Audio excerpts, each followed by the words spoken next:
With the Butt Kicker Gamer 2, what you see and what you hear is what you feel. Butt Kicker. The future is feeling.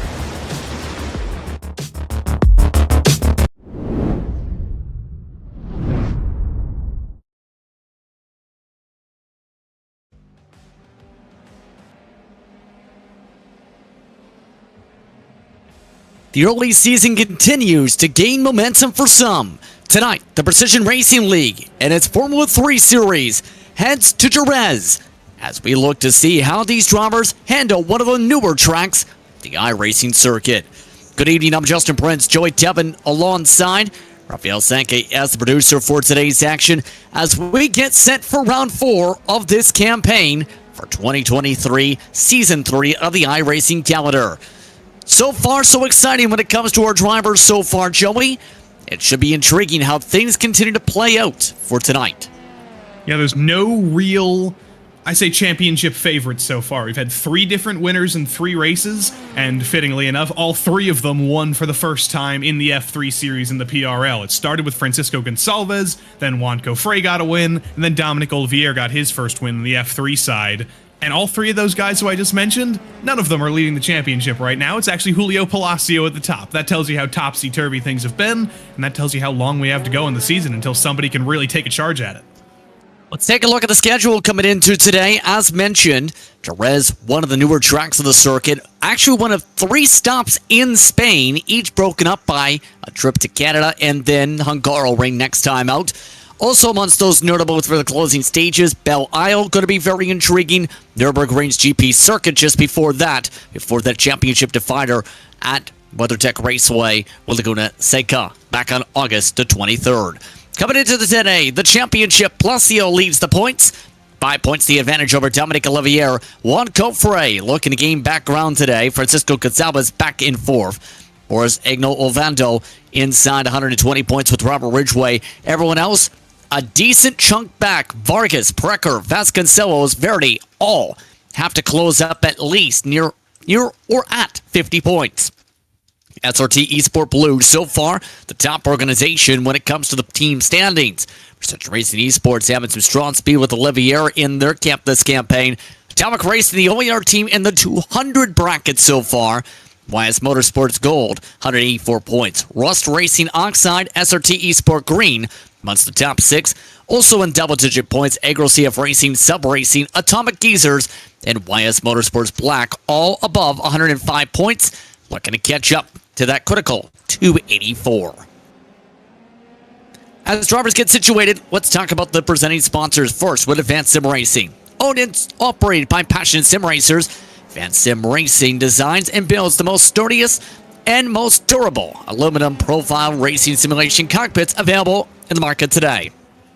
Our PRL members also get a 5% discount on ASR products using the Precision 5 coupon code. Bracebox offers mid and high-end button boxes for sim racing enthusiasts. For the casual gamer up to the most meticulous sim racing driver. Completely priced and carefully handcrafted, our button boxes are an enjoyable addition to any sim racing setup. Visit RaceSpotTV.com to get a 5% discount code using the Precision 5 coupon code. Butt Kicker includes products that add immersion and incredible realism to every game. For every nuance, and truly put yourself in the driver's seat. Mecha Sim Hardware is a small company from the Czech Republic. Their goal is to produce high-quality sim racing hardware. If you're looking for a high-end pedal set, a handbrake, or a sequential shifter, visit Mecha Sim Hardware's eShop right now to get you up to speed. Moranis is a performance lifestyle brand motivated by motorsport and founded by professional race car driver Daniel Morad. For more information, visit moranis.com. Mr. Hedge iRacing Photography. Capture your finest, proudest, or simply worst moments from your hobby in up to 8K resolution. A great addition to any sim racing room.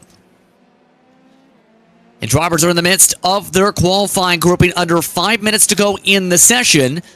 And what's supposed to be a very intriguing one when it comes to this racetrack layout in one of the newer circuits, one previous trip in series history here. It's very complex, though, when you look at it from above. How would you describe the driving style to this? It's a lot of corners. That's the simplest way to say it. And we've added even more corners. You see, we're on the Grand Prix layout. We have this extra chicane here, the Senna chicane. We kind of cut through where we would normally go with the motorcycles. But you will notice at this track, it's a very tight and twisty track, and it's a track that tends to lend itself very well to small open wheel cars like this, to motorcycles, to GT cars. It is a track that really rewards consistency and staying in the draft with the cars ahead, staying nice and close and keeping your consistency going. And I think it's going to be a great race tonight, as it always is around here. And we've got quite a mixed up grid. The driver who was on top in practice is not on the top of the sheets right now. It was Julio Palacio in practice, if I'm remembering correctly. He's currently in second. Juanco Frey's found some extra speed. Juanco Frey top of the board, indeed, by about a tenth plus. Kevin Sandiego, Gonsalves, and J.R. Williams, the top five. Here's a major notable. Who's up in sixth? It's Renato Marini, who started off that final practice top of the board. Turns out that speed is carrying over to qualifying. That is a driver who hasn't finished a race yet. Who's up in P6 as we see Palacio come across the stripe. No change on the pylon. That is defending champion Julio Palacio, so he's certainly keeping that streak going. And Justin is right, it was Lautaro Marini who led practice, not Julio Palacio. I think it was about 0.06 of a second at the end of it all, so it was very, very close quarters. Speaking of close quarters, J.R. Williams here had a great qualifying run at Mosport last week, put it on the front row, was running up front for the longest time with Dominic Olivier, couldn't quite get the win done, but defending winner Dominic Olivier is not in the field tonight, so suddenly that opens things up a little bit. See if J.R. Williams can take advantage of that power vacuum at the top of the field. He's going to bring it to the line here, trying to improve on his half a second off pole lap time. Not going to quite do that. 134.9, that is off pace a little bit. Gonsalves, meanwhile, we talked about the rookie, did very well at VIR.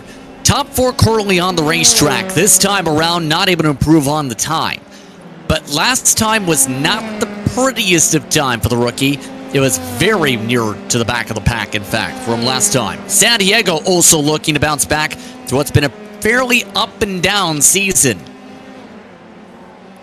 Daniel Cranifus here. Oh, I was about to say going for the final lap, but no, he's going to choose to practice the pit entry, and that is very, very smart around here. It's a very tricky pit entry. It's essentially a tighter hairpin than you would normally take at the last corner. You've got to get in the brakes earlier, and you have to make sure you don't clip that grass, because if you clip that grass, you end up out there. It's very easy to get an unsafe pit entry, and it's very easy to just spit yourself back out onto the track and have to go around a whole nother time. So good for Daniel Cranifus there to get that practice in. Caleb Lehman, though, he's going to go for the actual lap finish here. Driver we're normally used to seeing in the GT competition here in the PRL, but he's taken on F3 again this season with his SRT teammates and doesn't pick up any speed, only a couple of thousandths off his best. Robert Ridgway doing very well so far this season, currently top 10 in qualifying. No improvement on that respective time. Palacio, meanwhile, getting ready for possibly one final run. There is about a minute and 10 seconds on the clock. 12/100ths of a second the difference, first and second. And throw away that, he's already off the racetrack and towing, just like that on cue. Yep, throw that away the second it starts with an off-track in turn one. Gonsalves here, he'll get one more lap after he crosses the line. Can he improve on this one, though? It's looking pretty good. But again, just critically a couple of thousandths off his best. Needs to find a little bit more speed if he wants to hop Kevin Sandiego into the top three. Maybe even fight for pole here. Couple of cars left. This is Robert Ridgway, the Atomic Racing driver. A driver who's always had a ton of speed. He's always been very, very fast. And this season, he's coming back after a couple of seasons off. He's been with us for the last 2 seasons after a little bit off. He's just finding that consistency, making sure he can apply that speed every single week. The guy who works on particle accelerators in his normal working life, he's used to going fast. Is that part of the reason where the Atomic came from? You have worked with Atomic Racing in the past. I'm actually currently racing for Atomic Racing in the PRL Xfinity Series this season, so I got to be careful. I got to make sure I'm not biased, but I think it's actually a coincidence that that Robert ended up with Atomic. I think the team existed before that, but I think he can take the credit. It's even more Atomic with him.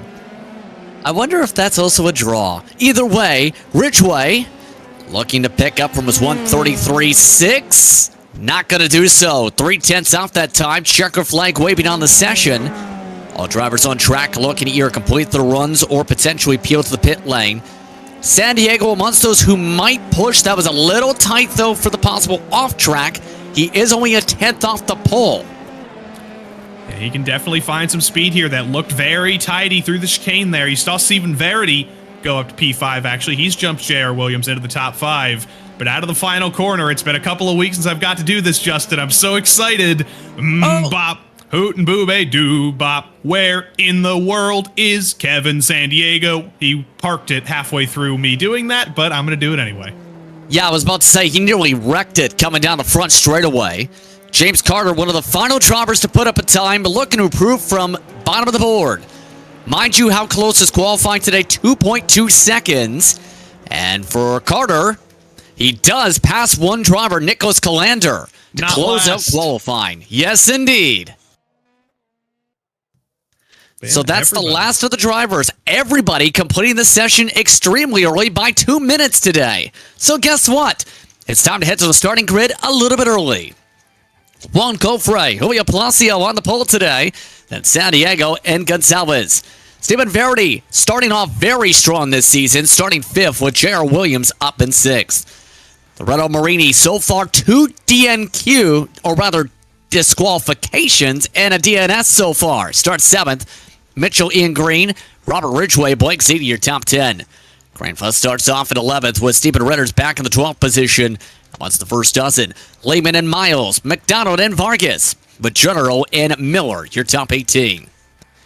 Chinsky all the way back in 19th today. Jake Vasconcelos doing well in the points, but it's been a nightmare qualifying. Another time in the 20s. Jeff Groff and Richard Swindell is back there with them, with Santos and Kita.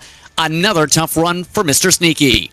McPherson and Nonamaker, 25th and 26th. Nick Armstrong, James Carter, Nicholas Calander, the last of your drivers here today. So in turn, as these drivers quickly grid up, what are your keys to winning at one of the newer tracks on the iRacing platform? Well, there's a couple of important keys here. First and foremost, it's keeping between the white lines. This is a grade 1 circuit, and it's a place where there's a lot of asphalt runoff. You have to make sure to keep those incident points and off tracks down, because if you get more than 13 of those in the PRL on the roadside, you will get a drive-through. You get 17 of them, you get disqualified from the race. So you have to keep it within track limits. And also, just as a general theme, you're going to want to keep it pointed straight on the road. This is a place that if you make one mistake, you're going to be offline for multiple corners in a row. You've got to keep the rhythm going. You got to keep the consistency going. And that's going to be the most important thing for our drivers starting up front. All the drivers are ready. Are you ready? It's time to go racing. Our second trip to Spain is all set and underway with the green lights off for PRL's F3 Series.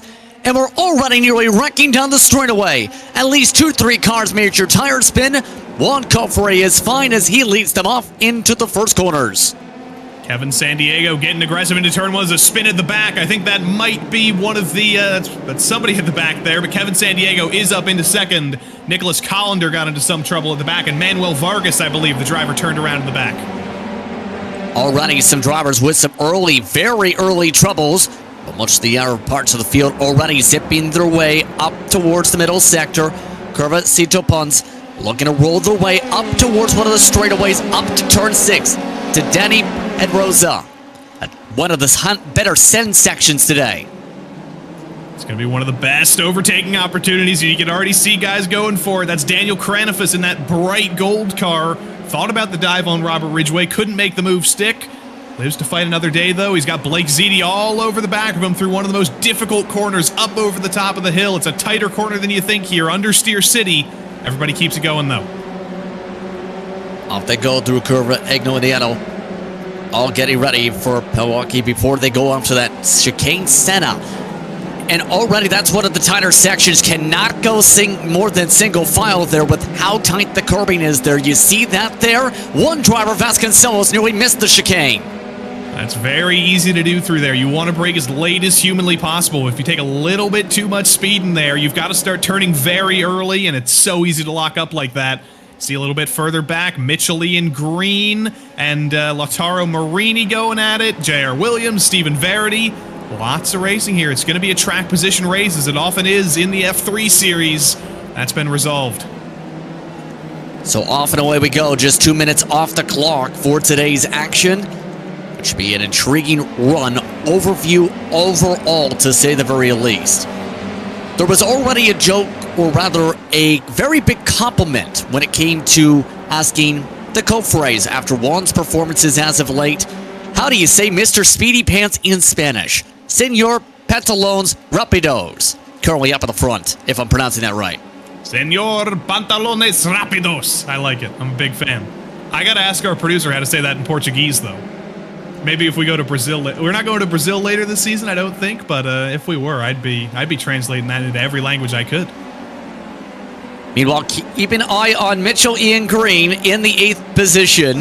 Let's take a look at the replay. This is off the start. We already seen a few drivers with some spins. Joey, you really seen it with Brad Miller having problems. Yeah, it was Brad. Oh my goodness, it was Manuel Vargas who got hit in the first place. And then, yeah, well, actually, no, that was Manuel Vargas in the highlighter green car. It was Brad Miller who got clipped, almost flipped, ended up into the side of Manuel Vargas. And then there goes Brad Miller around. That's eventually what got him to the back of the field. You tend to have a lack of downforce when you have no rear wing, and he unfortunately quickly discovered that. Here you'll see Manuel Vargas's kind of perspective of it, just gets a little bit of a clip. Not much damage, I don't think, but it was heavy contact. He is going to be able to keep going, but he's going all the way to the back. No rapido. Not the way they wanted it to start, to say the very least. Already on lap 3, 27 laps the projection and expected distance for today, pending the craziness. But already several more, keeping things tight like San Diego. He's got the personal best lap so far.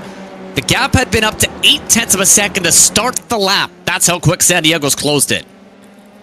Well, something that's very crazy, Justin, is Kevin San Diego has never actually won in the F3 series in the PRL. It's an insane fact to say, but it is true. He's won so many times in the MX-5s. That's where he's had great success. But for all of his seasons, all of the speed, all of the poles he's had in this F3 series, he's never actually won a race. The tires have kind of been his undoing. He's struggled a little bit compared to some of the other drivers in keeping the tires good until the very end of the race. But right now, he's looking very good in the short run, at least. If he can get that track position, this could be the day where that low streak finally ends. Did join a new team for this campaign, Delta Sport, who has a history of doing well here.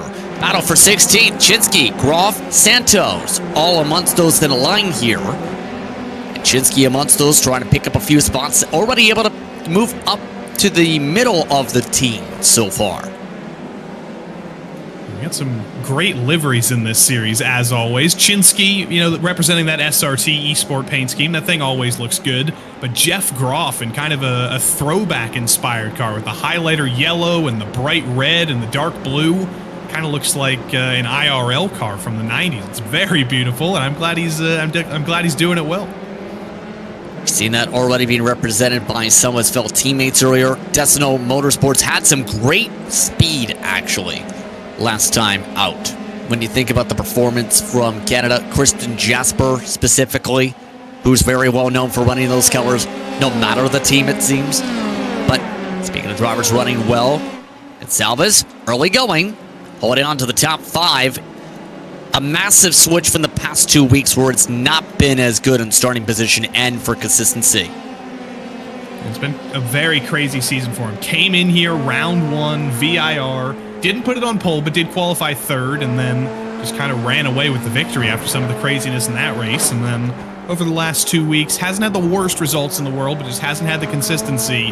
Now he's just trying to get that rhythm back, try and actually fight for the championship over the next 6 weeks, and just keep the consistency going. But he's got Stephen Verity behind him, one of the more experienced drivers in this series. He's been around the PRL for a long time, and he is putting the pressure on, and he's going to keep putting the pressure on, because Stephen Verity, not really a driver who's known for making big mistakes under pressure. Look at that, just deeper into the hairpin, tighter line. He's sticking all the way to the back of Gonçalves. And we've already seen how big the aero effect has been in these cars over the years. Kofre top of the board in terms of fastest lap, the 133.5, by the way, just now. Ridgway, meanwhile, battling up for 9th. It almost seems like it is extremely difficult to get a pass done today. It is very difficult to get a pass done in this car or in any kind of car you take around this track, because it is so tight, so twisty, so aero-dependent with some of these high-speed corners. But there definitely are very good places to make the move. Right here, up over the top of the hill here. If the driver in front gets a little bit wide, has to lift to stay out of the gravel, like you see right behind there with Daniel Kranifus getting a little bit wide, you can absolutely get a run down this straight and go for a dive into the hairpin. Ridgway, though, just struggling with the dirty air a little bit, not able to make the move, but there goes Verity on Gonsalves. He was able to do it. He wanted to go. He was able to make it go. The Rust Racing Oxide machine, very consistent. Once more, this campaign now needs to close up nearly 2 seconds, though, to get to the top 3.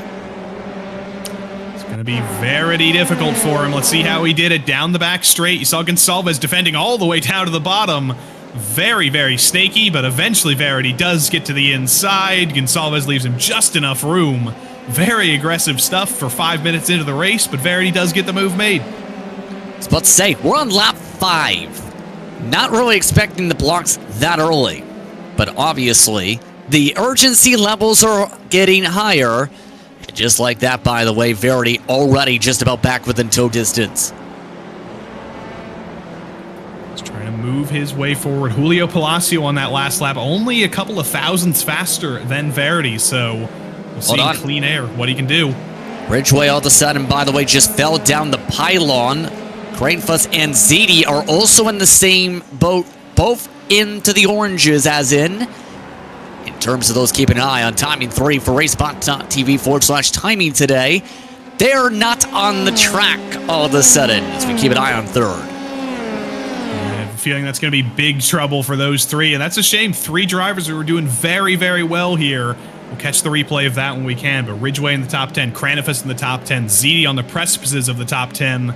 It's 3 very strong drivers eliminated, and that's going to give the chance to move into the top 10 for some of these guys. Caleb Lehman, Mark McDonald, Vincent Generou, even Joshua Chinsky behind. The fight continues. This is to be expected across the track. Here is the reason we've lost 3 competitors around the top 10. This is Blake CD, and you see already massive collisions and massive jumps. Oh, dearie me. That was the Daniel Kranifus space program there for a moment. I don't know how that happened. I think that was one of his teammates further ahead, I think, who looped it on the gravel, ended up back on the track, and then Ridgway, ZD, Kranifus, none of them had anywhere to go. And we ended up sending a few cars to space, which is very unfortunate this early on, but this place does tend to punish drivers like that. Let's see what happened here again. It was the leader of the pack right ahead of Ridgway. I think it might have been, it was Mitchell-Ian Green, loops it around, and then Ridgway gets on the brakes to avoid him, and then everybody else checks up behind, sends Daniel Kranifus to space, as I mentioned. Crazy stuff here. Mitchell-Ian Green, by the way, is still in the race in 16th. He was the only driver involved in the incident who did not fully crash there. Still keep an eye on the race late. Coffray pulling away in the clean space once again, nearly 1.4 seconds up the road. Palacio currently matching the tempo with San Diego. Here's Juan Coffray, again able to break through already for 1 victory this season, and a momentous occasion to say the very least for the family. After some of the celebrations, seeing how much the Coffrays have battled over the years, this year one is stepping up. Yeah, he finally got his first win. We've seen so many wins out of Sebastian, out of Michael Coffray. And Juan Coffray was always kind of the odd one out. He's had chances to win races, hasn't been able to deliver, but this season he is the #1 driver. He's already won a race, and he is looking unbeatable so far here. But Mitchell-Ian Green and Richard Swindell side by side. He's already caused some trouble for Atomic Racing. Richard Swindell is trying to cause some trouble for him, getting all sorts of oversteery there. And Mitchell-Ian Green showing he has no damage from that little spin. He is going to get aggressive, and he's going to try and move his way forward again, but he's not going to be able to dive there. Ryan Miles able to hold on for now. Already, the tires are screaming loose. Mitchell-Ian Green nearly drifted off the track. Here's a look for the Atomic Racing car of Miles. Now they're starting to queue up and quickly right on behind at this point. And that's actually Richard Swindell's behind Mitchell-Ian Green, and that's Takeshi Kita behind him. So it is an Atomic Racing melange here, Justin, with 1 Atomic Racing driver, Ryan Miles ahead, 2 behind. Mitchell-Ian Green, he's like, I'm seeing double here. I'm seeing triple. Oh, and he takes Ryan Miles out. Well, couldn't see that coming, could ya? Already contact up to the first hard braking zone. Miles sent off the racetrack, and there's the tow. That is such a shame. And Lautaro Marini's gotten into trouble as well, but for Michelin Green, you could tell he was frustrated after making that mistake. He was getting so aggressive. He almost sent a couple of dives on Miles, and then finally into turn 2 there, just too late in the brakes, and nothing you can say about that one, except that was a punterino, as they say in Spain. Let's take a look at it again in the full HD. Actually, this is Lautaro Marini up over the top of the hill here. Oh, just gets a little bit of oversteer on entry, throttles it up to loop it around completely. That could have been way worse, though. It was a decent recovery that he backs through the gravel to get it pointed straight again. Very, very rough when it comes to him. He was hoping just to finish today, it seemed, because every other race has been either a do not start or a do not avoid incident points. But again, 2 drivers out from that incident. Ryan Miles in particular having to get the tow. Mitchell Ian Green with significant damage. Here's a look at Juan Cofre, up 1.5 seconds. And guess what?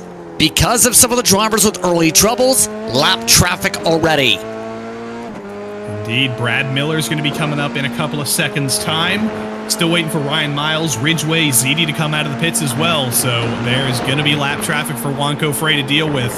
It's not going to be worrying about it too much just yet, but even seeing a car in the distance like that, you know lap traffic is coming in the near future.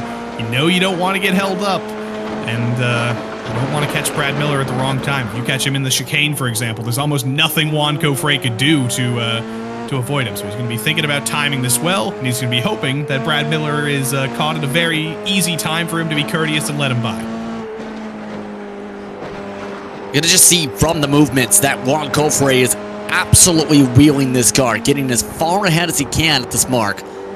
That's not something easy to do, we've seen, but it usually has been. If you're on the pole, as long as you don't make mistakes, we've seen the leader dictate the pace like this season with this car. He definitely is dictating the pace. The problem for Kevin Sandiego, though, is even with Juan Cofre dictating the pace, he can't keep up with that pace. Cofre is in another league right now. He's running tenths of a second faster every single lap, extending the gap every single lap, and he's doing it completely within the confines of the track. You did see Cofre wheeling the car a little bit, but he wasn't getting drifty at all, wasn't getting understeer, he wasn't playing with the limits of the track. He is very much in control of this race right now, and that is not a good thing if you're Kevin Sandiego, because you've got to find speed somehow, and you've got to hold off Julio Palacio behind you as well. Taking a look as there's the last lap. Palacio nearly 2 tenths quicker than Sandiego last time by. It's pretty clear that Palacio, again, is playing that patient card that's been very important to have this season, it seems. You know, it was very important to have last season as well. That's why he won the championship, and that's why he's currently in the lead of the championship right now. Hasn't won a race so far this season, but he's been in the top 5 every single race, and he's just picking up points when he can. It's almost Alex Palou or Will Power style, just trying to run the race, not getting too aggressive, and not taking yourself out and losing points when you can have a nice third-place day. Speaking of too aggressive, here's what happened to Michelin Green.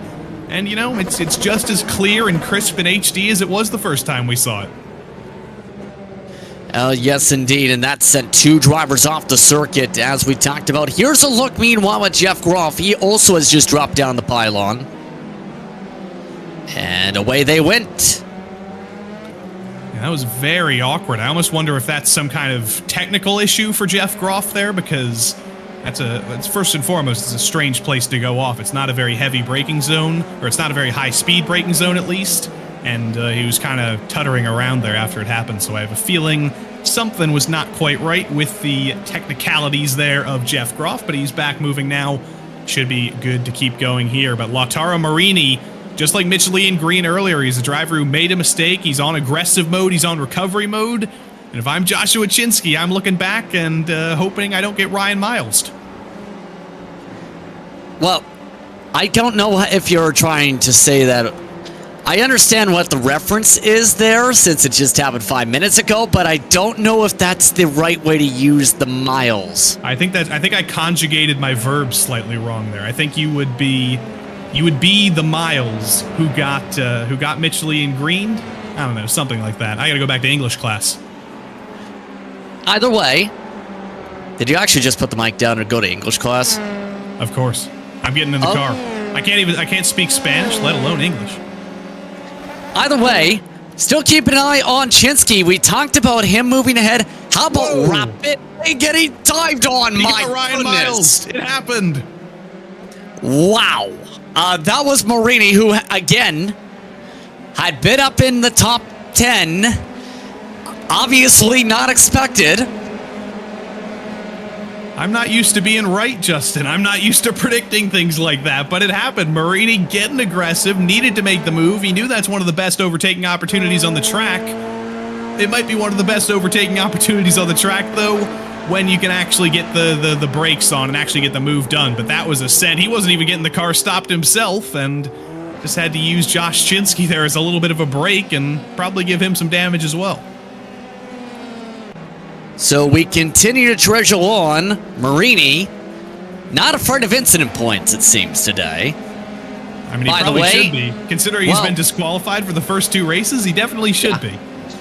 Chinsky, by the way, from that is in the pit lane.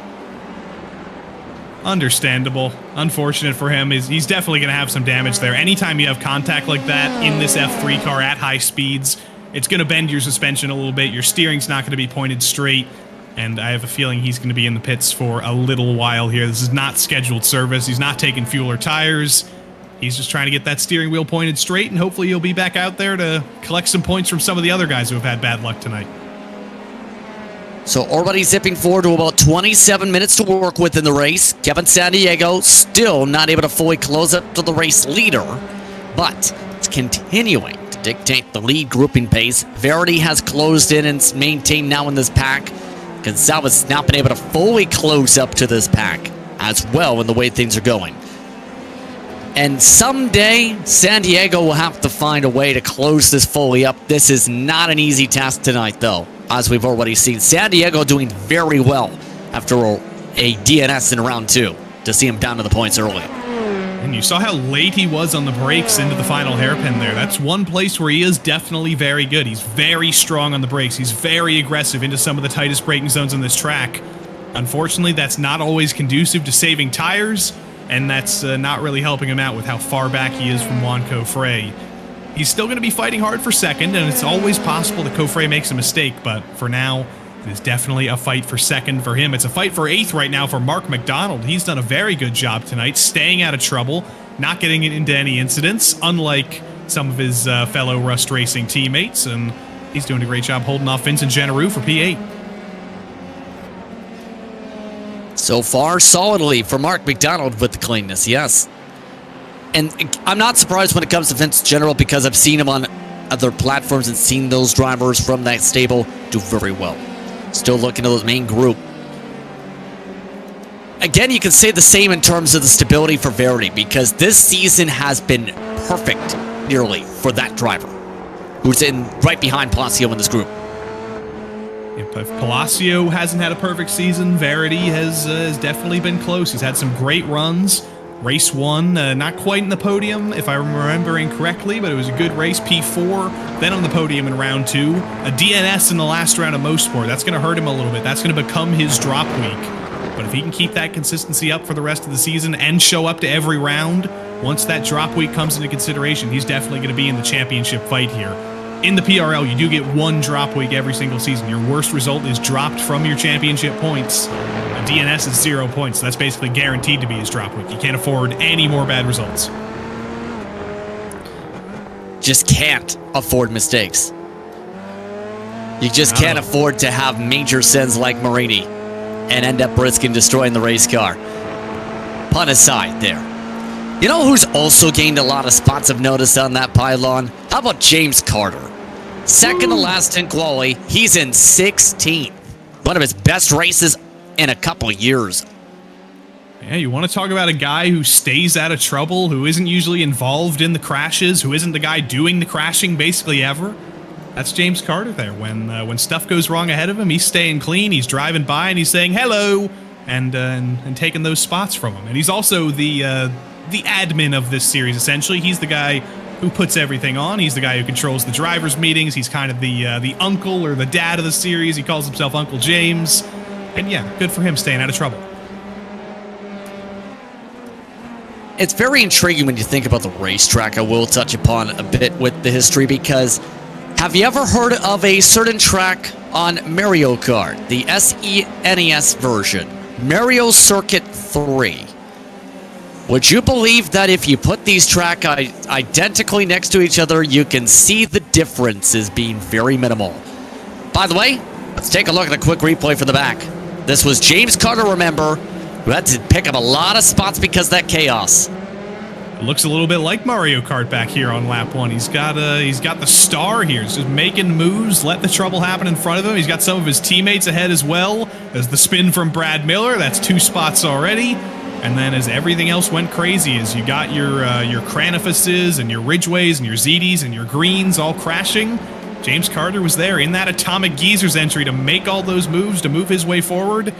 And yeah, very, very clean stuff. And in turn, that helped him propel himself up to 16th. By the way, this just happening on that start too. Williams amongst those who picking up spots. Should say, still looking at Carter and how things played on the early going. Pardon me. Either way, here is Williams. And there he is, losing touch to the next train. Gonzalez, in fact, is losing touch to that. We're all over the racetrack. After all, we're having Mario Kart power-ups go off. Indeed, and I was pulling up the Mario Kart Circuit 3 on my other monitors. We were looking at that replay, and yeah, there was clearly some inspiration there. I always love seeing the inspiration. Luigi Circuit on Mario Kart Wii, which was my Mario Kart of choice as a kid. That's designed to be a copy of Monza, so I love the inspiration. We should have some of those Mario Kart power-ups here. I could easily take a bullet bill in one of these PRL F3 races. Eventually, though, you have to see the pit stop strategy come into play. We're just past halfway. Majority of the field going for the later calls, it looks like. Drivers who have tried to make calls to gain positions back. Vigil and Green actually picking up a spot back from James Carter. Mark McDonald is just in front of them currently. And keep in mind, that is an antithesis of the strategy. General and Marini also have just come in. Vasconcelos, Chinsky, amongst those who have already done service for either repairs, or in the case of McDonald, scheduled. We are past halfway in the race, so it is understandable. Some drivers coming in for their pit stops already. It's not required in this series to make a pit stop, actually, by the rules, but it is required by the laws of physics. You can't make it to the end of this race on 1 tank of fuel. You can make it to the end of the race on 1 set of tires, so you likely won't see any drivers changing tires unless it's a very, very hot track temp, but you will have to pit to take a little bit of fuel at some point to make it to the end of this race. And the likes of McDonald, Genereux, Vasconcelos have already done so. They're already coming out.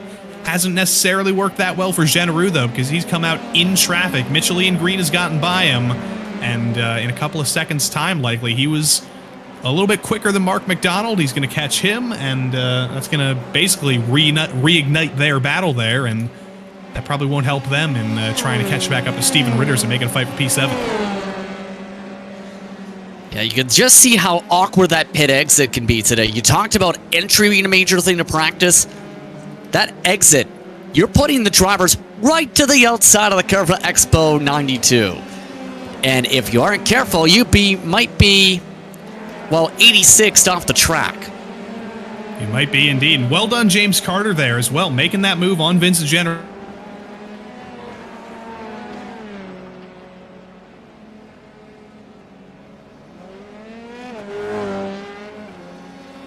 Still keeping an eye on pit stop sequences in the midst of things here. San Diego amongst those just completing service as scheduled, about 5 seconds.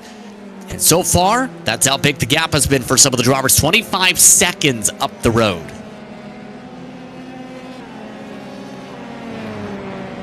Yashikita also amongst those coming in. McDonald now picking up some of those previous spots. Placio now with clean air. It's a push time when it comes to this mark. Joey. Unfortunately, I believe we have lost Joey. We'll see if we can find Joey. Oh, wow. Placio looks to find a little bit of speed here. 4 seconds, first and second now.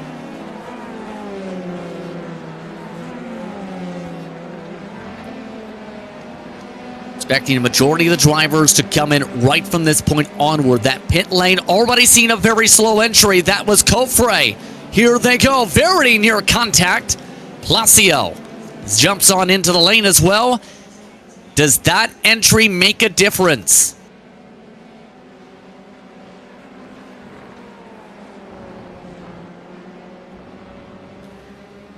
Slow roll on in. Kofre getting to the box.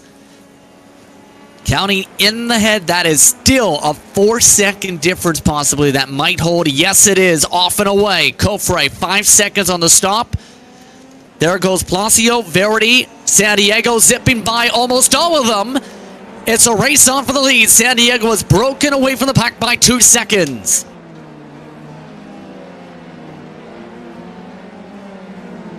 The pressure is on for San Diego to push now with the undercut call. Palacio and Verity losing a little bit of ground on the racetrack.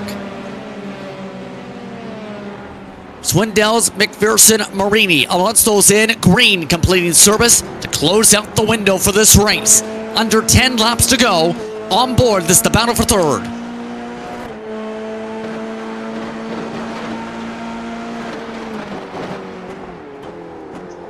Verity trying to avoid the problems. Currently working on the technical situation for Joey Devon.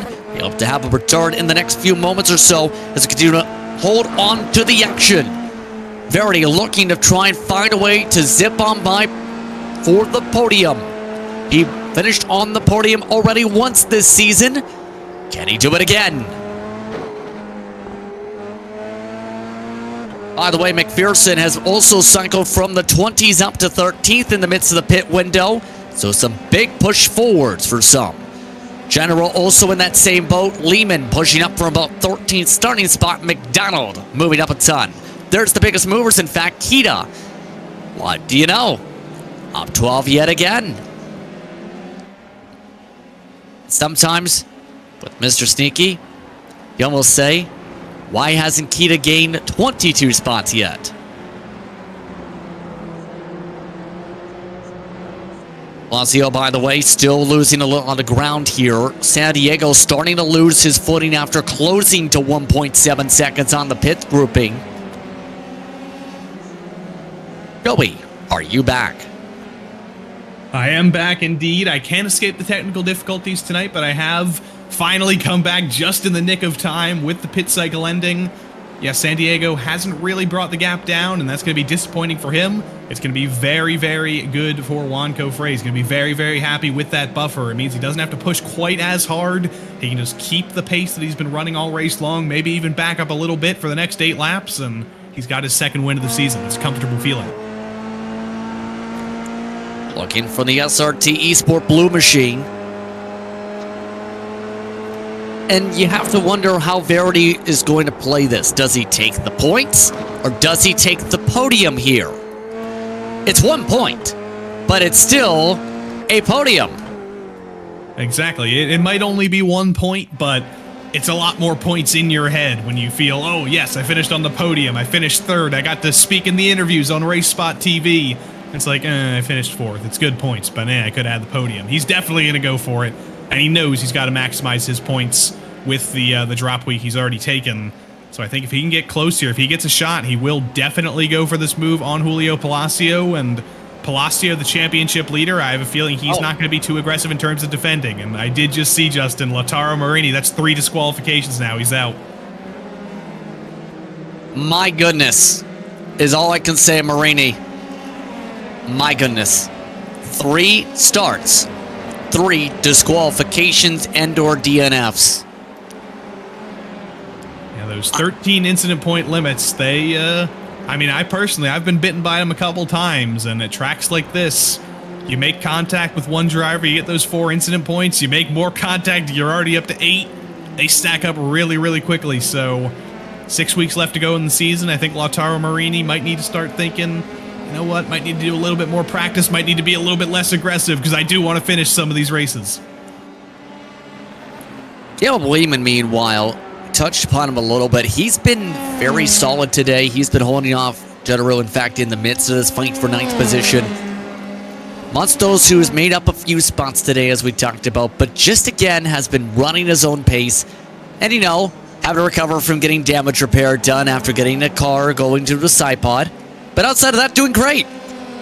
Exactly. And, of Caleb Lehman's normally a guy we see on Zoom back in the GT series. Don't have that in this series tonight, but I guarantee you he'll be in virtual reality right now, living his life in the iRacing world, seeing it through his own eyes.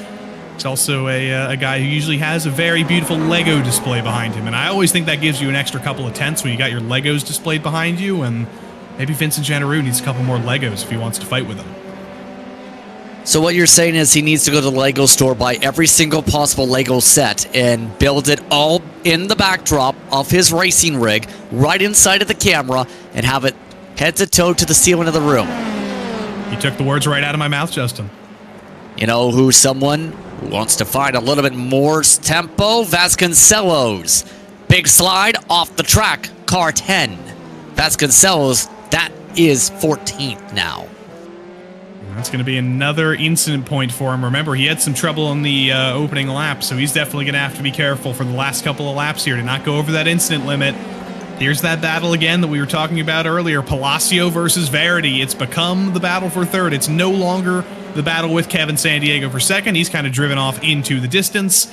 It's just going to be those guys, but let's see what happened to Manuel Vargas midway through the corner, already going for a little bit of a blink fest here. His internet's having trouble, and then mid-blink, he disappears. It's a little bit like a strobe light rave, and he disappears the second after he hit the wall. Can't tell if that was caused because of all the tech issues there or caused because of a mistake in the corner while not realizing there was tech issues. It's unfortunate because if he just kind of blinked out there and disconnected from the session, we wouldn't have seen that mistake at all, but his computer chose to curse him and just blink him back right in the nick of time and say, you know what, we're going to show RaceSpot that this guy made a mistake. We're going to force you to live with your mistake here. Looking on, Palacio and Verity still along in that grouping, coming up to 5 to go this upcoming time by. And for a race like this so far, many of your championship favorites starting to settle on in, the drop rounds starting to become factored in, or drop round should say, for those points metrics in the next couple weeks, in fact. So that's going to be important to consider. Sandiego needed a solid run tonight. He's had a solid run. Palacio has been having a solid run. Consistency's winning the championship. Verity's been running solid. Consistency has been his season so far. And in the PRL this season, in some of the other series, we've had some dominant runners. In the GR86 series, Alexis Moisan has won every race. In the LMP3 GT4 Challenge, if I can get those letters and numbers correct, Wayne Castile has won every race in the LMP3s. Connor Wagner has won 2 out of 3 in the GT4s. But in this series, it has been very, very competitive. It's been very, very wide open. We haven't even had a driver look like they had the capability to win more than one race until Juan Cofre tonight. And Palacio hasn't even won a race yet this season. Verity hasn't won a race this season. Williams hasn't won a race this season. Sandiego hasn't won a race this season. All those guys will probably win later this season. And if that doesn't sell you to tune into this series for the next 6 weeks, I don't know what will, because it's going to be fantastic. Down to 4 to go. This next time by, about 8 minutes estimated to be able to roll through this time. Still keeping an eye on the Rust Racing Oxide machine.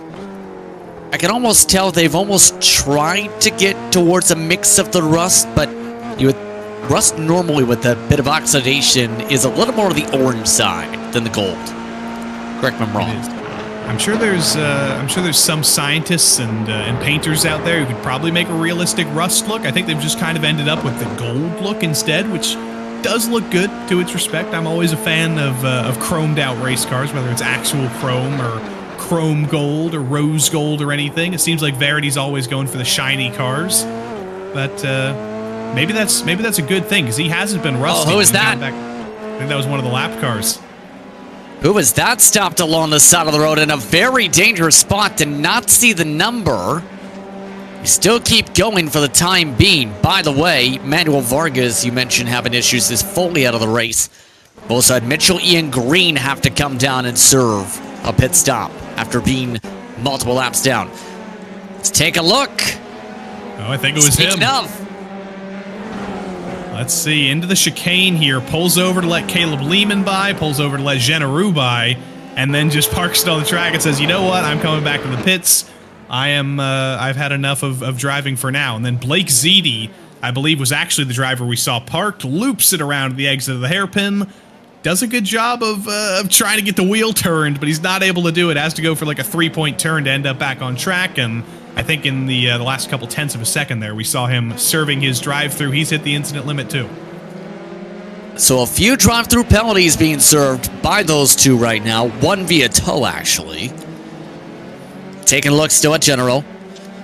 Lehman, Swindell's close to them, rather at least Lehman. They've swapped positions. There is another lap car in the midst of this as well. But they go a bit back and forth. Speaking of trying to go back and forth, how about Takeshi Kita looking to go forward? Got some team orders here, probably. Takeshi Kita up to 12th.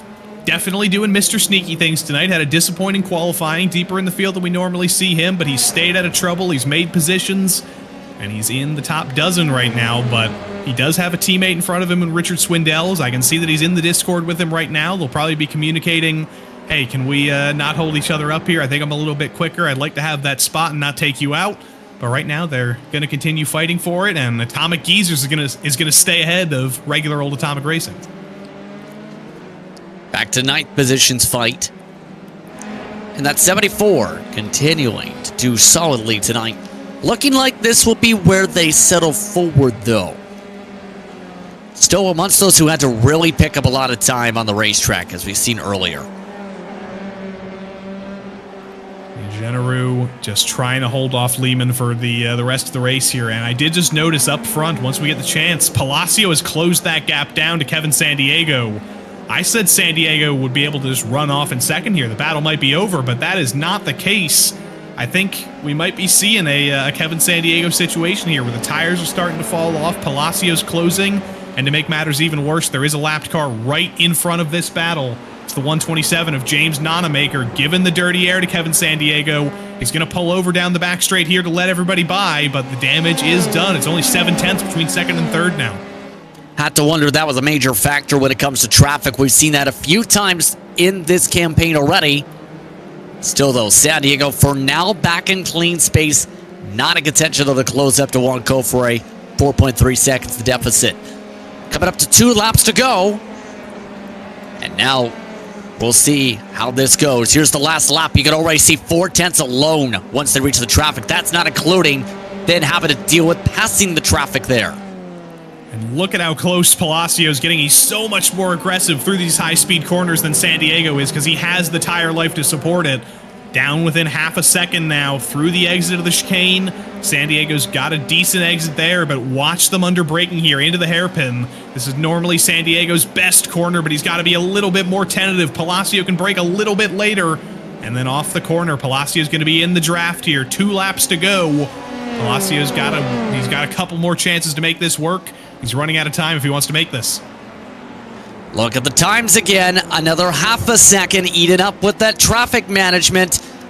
Palacio a little peak. Looking for clean air with a rotation of entry. Gets a lot of aero wash through the exit. There goes the gap. That's not going to help him at all. A little bit of aero wash through turn 4 there. Then up over the top of the hill here. Got to be careful through Cito Pond. This is where he can get a great exit if he can nail the apex. If he doesn't get the oversteer, the understeer, he got a little bit earlier. It was a decent run, but he's not able to close as close to Kevin Sandiego as he'd want. He's going to get a little bit of a run in the draft down the back straight here, but not able to make it work into the dry sack hairpin. He's going to have to wait until the next lap to make that one work. Getting ready for the white flag lap coming up. San Diego starting to pull back the gap again. Half a second that deficit between Palacio to the back rear wing of San Diego. Coming up to Sector 3 this time around. So far on this very treacherous track. Can anything happen for second to be swapped? Palacio is very, very close there again through that third sector. That's his best sector. Unfortunately, that's just not a place where you can really make a move. And now it starts to expand and expand and expand a little bit into the final hairpin here. Palacio needs to get a great run out of here, or else I think Kevin Sandiego is going to start feeling comfortable. Coming up to the white flag this time by. There's Barney waving it.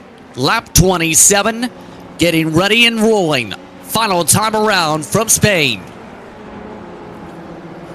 San Diego's still going to be feeling the pressure here, but Palacio, if anything, is going to be feeling even more pressure, because if he bobbles again like he did in the previous lap, there goes San Diego with a drift, though, through turn 3. Palacio does the same thing. Steven Verity's looking at all this and saying, hey, maybe I can get the 2-for-1 special on this final lap here. Maybe second might be on. Third definitely is. Well, you do that, I'll do that even better. Can Palacio find a way to get a good run? One of the final best passing chances here. More, if anything, Verity has a chance for third. There he goes. Verity can't get there. Poked the nose to the inside, let Palacio know he was there, but couldn't be late enough on the brakes. He was very smart not to use Palacio as a brake, as some other drivers tonight have. Backed out of it. Couldn't put the pressure on enough, but he's got the final sector here to force Palacio into one more mistake if he can. Getting ready to take the checker flag. Verity, little bit of a send through the corner. Up to the quick cut through Senna. This for the final section. Oh wow, Juan Cofre comes up to the final corner. Juan Cofre does it again. He pulls away from the pack. Our first multi-race winner of the season is Juan Cofre. He does it at Jerez. Second spot, San Diego holds on to it. Palacio holds on to third. Verity able to hold off Gonçalves as they start to get a little bit close at the line. Yeah, Gonçalves was kind of the dark horse there at the end. He was all over the back of that battle. I thought he might be able to break his way into the top 4 there, but still, great result for him in the top 5. Very well done by everybody there in the top 10. Here comes Caleb Lehman to the line, held off Vincent Generou for many, many laps. Well done there, but they're still fighting in the back of the field for some of these final spots. Looking towards that back group, being a little slide. McPherson, this is with Olivia Rodriguez Santos. One more corner to hold on. McPherson, hard defense inside. Crossover Santos. Not able to build up enough of a mark, though. McPherson holds on to 13th spot over Santos. 17 total drivers finishing the race, by the way, on the lead lap. James Carter, the last of those, but one of his better runs of the season. Others of what could have been, could Joshua Chinsky, Jake Vasconcelos, for a driver in the top 10 in points, not the way that team wanted it to end. All while, Carter looks to close out the race. With a couple of the other lap cars doing suit. In fact, I believe that's actually Cofre looking to make the checkered a second time. Or it's ZD. It's either or. They both finish. ZD, Cofre, same thing. They're both gray. Well, they're blue. You know who isn't blue about how the finishing order went? Juan Cofre. He picks up win number 2. Kevin San Diego and Julio Palacio, top 3. Verity and Gonçalves, your top 5. Williams in 6 with Ritters, McDonald, Lehman, and General, a munch, your top 10. 11th spot today going the way of Takeshi Kita. Had to go from the very back of the field to be able to get up there. Richard Swindells, McPherson, and Santos, along with Vasconcelos, Chinsky, and Carter, the lead lap. Donamaker and Miller, 1 lap down. Calendar finished 2 down. Michelin Green did not finish this race. Blake Seedy did get back on the racetrack after the incidents earlier. Ridgway, Marini amongst those with troubles as well as Vargas, Groff, along with Cranefuzz, as well as Ryan Miles, dead last today after an incident with some of those big sends. Juan Cofre sets the fastest lap of the race on lap 4. So a good run today for drivers for the PRL in this F3 series. As drivers get themselves situated for post-race action, want to be situate ourselves with the person who loves to sing the song. Joey is with the person's namesake, Kevin San Diego. Indeed, I am. Kevin San Diego, second place here at Jerez. This is always a tough track on tires. At the end, it seemed like you and Julio were both sliding around out there. Were you at the limit of grip on these things at the end of that 45-minute race? Kevin San Diego, do you have a copy? Oh, right, third time. Kevin San Diego, do we have a copy? And we apologize on his behalf. You will work on that side. We'll see if we can get him in a moment. How about Julio Palacio instead? Julio, are you good to go? Try this again. Dear. We're Julio striking out. Placio. Or do you have a copy? I'm here. Sorry, guys. Okay. So, how would you describe the fighting today?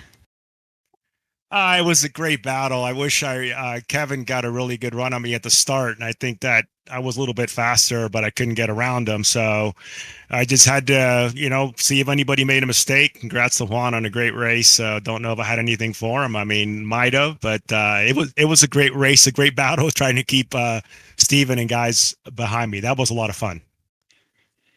It seemed really big in terms of the aero wash, though, today. How much was that a major factor in even setting up the opportunities in the pack? Yeah, the aero wash was huge, and then the track was getting hotter, so we were losing tires. It's kind of hard to tell, but especially as the temps were going up, those rear tires were getting cooked, so it was about trying to protect them, especially on braking. But yeah, it was really, really hard to pass. You needed somebody to make a mistake, and nobody really did. I mean, so kudos to the front, group. It was awesome. So coming up to the midway point of the season, so far, consistency up and down, but right now for you, you've been the most consistent. This, outside of one Kofre victory, really chipping ahead of your competitors. How would you describe that factor in terms of your chance for a double up on the championship? Yeah, I mean, I'm gonna have to win some races here sooner or later. I thought I had a good chance here, and kind of didn't get it done. It's a great group here, so I like next week's track. So I'm gonna keep trying to podium and try to win some races and see what happens with the points. It should be fun. Thank you very much for your time, Julio. Thanks, guys. Appreciate it. Julio Placio on the podium today, and now I believe you have a. You just said that before I was going to cue the song. Thank you, Kevin. I heard noises. I hear signals from Kevin San Diego. That's a good sign. I'm going to ask you again, Kevin. Talk us through the last couple of laps there, because this track always shreds the tires, and it seemed like you and Julio were starting to drift around a little bit in those last couple laps. Yeah, I definitely the last 5-6 laps, I would say, my tires were fried and he was catching, and then it sounded like 2 or 3 laps before the end, he started to encounter some problems as well. So the gap stopped closing, and just tried to be smooth and not burn him up any harder than I already had the whole rest of the race. And I brought up a statistic tonight that I'm kind of always surprised to hear, that you've had a ton of wins in the MX-5s. You've been so strong in this F3 series, but that first win still hasn't come with all the podiums and the poles. You got 6 more races this season to do it. Do you think this is finally the year where that first win can come, and where do you think it might happen? I'm going to give it my best shot for sure. I'm still coming to grips with these cars a little bit. I'm not as comfortable with downforce cars, so definitely got to do some more practice. Got to get my pace up a bit. Juan was just jamming tonight, no mistakes, totally smooth, no lockups, and I just don't have that yet. So I need to get on that, get a little bit better on the trail braking, and smoother on the throttle. I think that's where I kill my time and kill my tires. It's good to hear that insight. But Kevin, we know where in the world you are now. Congrats on another podium tonight, and we'll see you in Hungary next week. Yeah, absolutely. Congrats to Juan and Julio for putting up a good race. Take care, guys. See ya. Kevin San Diego, second place here with us, Justin. Good to finally hear his voice, and good to hear him be so honest and clear about some of his shortcomings in this car, some of the things he has to work on. It's always good to know those things. It's good to know what you have to work on. That's how you get better. I was going to cue you up for the song, actually, and then Kevin immediately said, "Hey, guys," before he even started the sentence. But today was exciting, but next time it's Hungaroring. What do you think fans should expect for Hungaroring when we go there next week? I mean, if Jerez has a reputation of being difficult to pass at, the Hungaroring certainly has that reputation of being a track where it's very, very difficult to pass. No matter what car you're in, track position is going to be very, very important. But with a field as close as we've seen this field over the course of this season, I think we'll have a very exciting qualifying race, and we'll have a very exciting race even if it may be tough to pass. It's going to be a race of strategy. It's going to be a race of consistency once more, and I think it's going to be a great race all around. Same time, same place here on RaceSpotTV. 9:30 p.m. Eastern Time. Once more to see that action, July the 19th. On that note, though, it's time to say goodbye. Broadcast part tonight in Joey Devon. For Raphael Sankey, I'm Justin Prince saying so long. Enjoy the rest of your evening. You've been watching the PRL's F3 Series from Jerez. Congratulations to Kofre, your winner today from Spain.